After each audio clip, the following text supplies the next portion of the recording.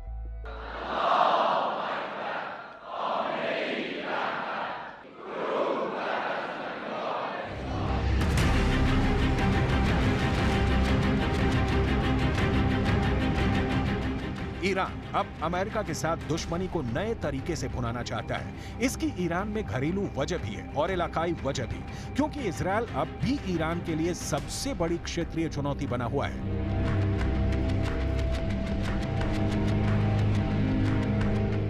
पश्चिम Asia में अब Iran के 2 बड़े दुश्मन हैं। इनमें पहला नंबर अमेरिका का है और दूसरा इजरायल है, जिन्हें ईरान और सऊदी अरब की दोस्ती से बड़ा शौक लगा है।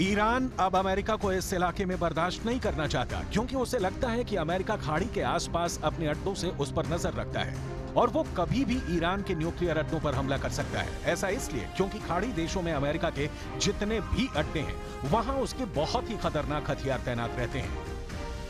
यहाँ अमेरिका का F-16 भी है, F-15 भी है, F-18 भी तैनात है और मौके मौके पर F-22 और F-35 जैसे स्टेल्थ फाइटर भी अमेरिका यहाँ तैनात करता रहता है। इसमें ईरान के लिए सबसे बड़ा खतरा है कतर का अल उदैद एयरबेस, जो पूरे पश्चिम एशिया में अमेरिका का सबसे बड़ा मिलिट्री बेस है।